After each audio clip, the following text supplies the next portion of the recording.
For our guest of honor, Carolyn is a talented, dedicated, and exemplary educator who demonstrates what is best about the teaching profession and public education. Her energy and charisma are contagious. For the past 15 years, Carolyn has taught biology, biotechnical and forensics, biotechnical engineering, anatomy, and physiology. She has spearheaded our AVID program, a nationally recognized college readiness program that focuses on increasing college acceptance for underrepresented populations in post-secondary education. Carolyn is a trainer of trainers, both in our district, regionally, and nationally. Carolyn is an expert in her discipline. However, she is more than just a content expert. She is a whole child expert.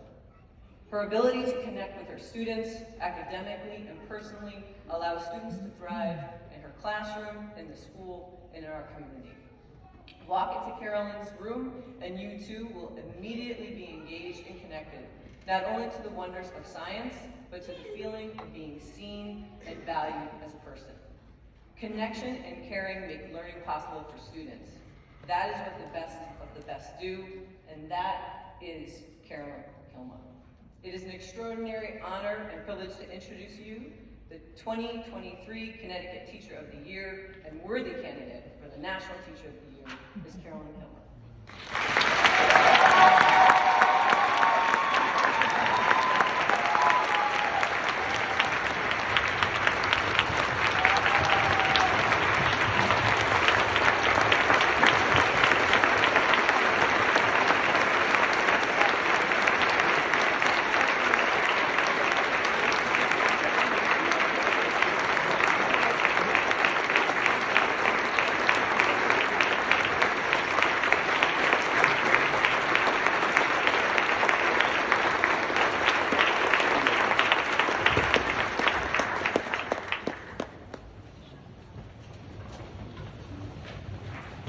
Thank you.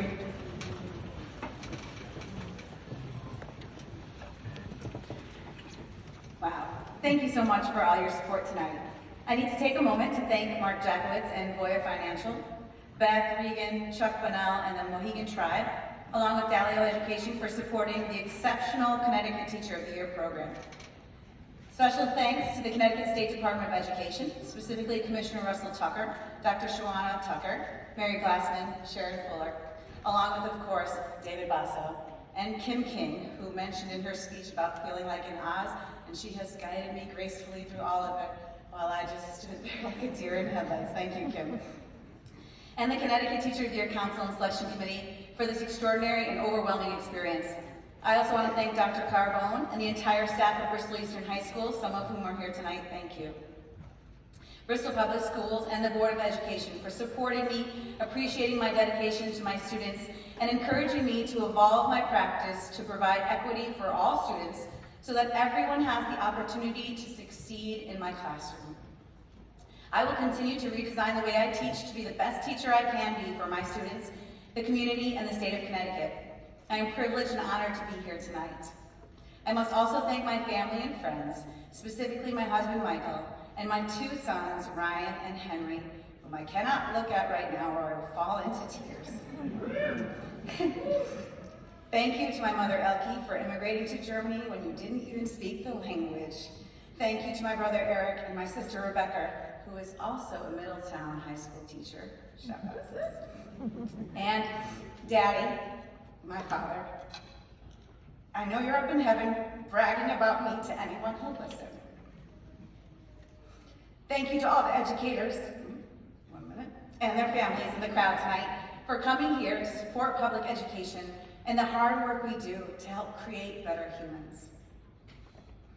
We as educators are all masters of adaptation and evolution, and I'm not just saying that because I'm a science teacher. The past few years forced us to step outside of our comfort zones, whether in planning electronic or virtual lessons, understanding trauma-informed care or practice, or planning a multi-tiered system of support to get our students back on track in their learning. More than ever, we need collaboration amongst our peers in our professional learning communities. We need to recognize and promote cultures of equity as we evolve. This is not a quick and easy fix, but will take intentionality and focus. We will only move forward by leaning on and supporting each other in this educational evolution. We need to do our best to share ideas and observe colleagues and counterparts, not only within but across disciplines and grade levels, and as we courageously do this work.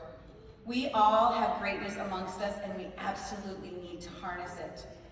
Each outstanding teacher I've had the privilege to collaborate with has given me another tool to help me evolve and perfect my craft, whether it was a way to differentiate, a new online application, a classroom management tip, an intriguing text, or even a failed lesson.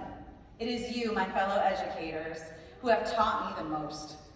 I do not think I could have survived this profession without other teachers who challenged me, supported me, and reminded me to just breathe. Never forget that we are a group of highly educated, motivated, and courageous professionals in this building. We understand the power of lifelong learning. We understand teaching. We get kids. We know what works in our classrooms. Remember that. Trust in yourself and be a leader in your district. We also must remember that while the profession is rewarding and vital to help develop productive citizens, it is also extremely exhausting and difficult. As educators, we must remember that we are most effective when we are able to take care of our own mental health and well-being. Many teachers I know, myself included, are natural helpers who sometimes forget to ask for help for themselves. So I feel it's imperative that our administrators promote and initiate self-care measures. As colleagues, we must remember to check on each other, practice building each other up, and straighten each other's crowns. All of the amazing educators in this room know that students may not remember each unit we teach, but they will remember how we made them feel, how we sparked curiosity, challenged them, fostered discovery, and helped them be self-motivated learners. Rockstar teachers understand that learning is not about knowing the right answer, it's a process of discovery. We know that teaching is not only about content, but about helping youth become better humans. Students remember how they felt a sense of belonging that made them feel valued, accepted, and treated with respect in your class, even if they cannot vocalize it. We know that if we believe that they can accomplish something difficult, they will believe it too. For me, the last few years were also a wake-up call in understanding my own privilege. I was lucky enough to grow up in a loving home where I felt safe, secure, provided for, and valued. As a teacher, I always knew that my city students came from all different cultural and socioeconomic backgrounds, but boy, did the pandemic open my eyes to the struggles many of my students had that I never was privy to prior, like food insecurity, resource and access issues, and home traumas that I cannot even begin to list. I researched further to digest the difference between learning culture and equity culture in order to be an informed advocate for my students.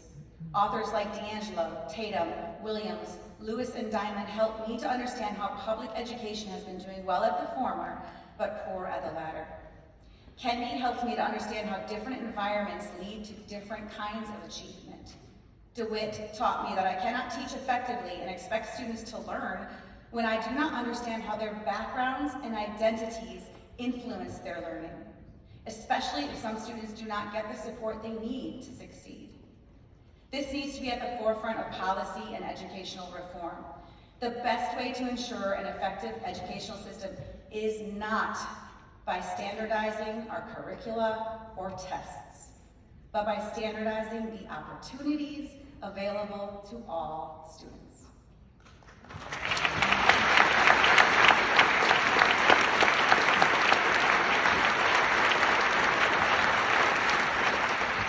The one-to-one device model and providing food security are excellent starting points, but this is only the tip of the messy and difficult process that is the Reformation iceberg, if you will.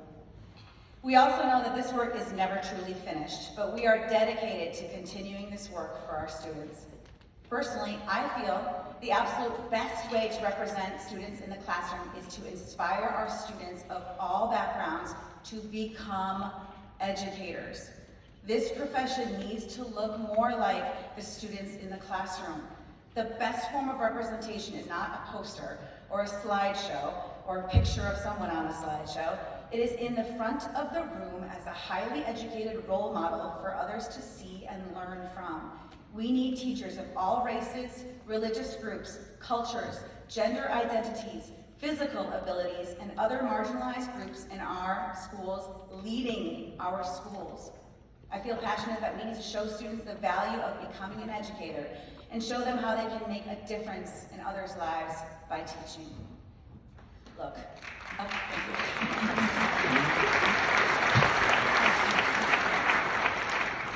I do not have all the answers, but I guarantee that together, the educators in this room do. You are here tonight because you represent the very best in this profession. I am just your voice box this year.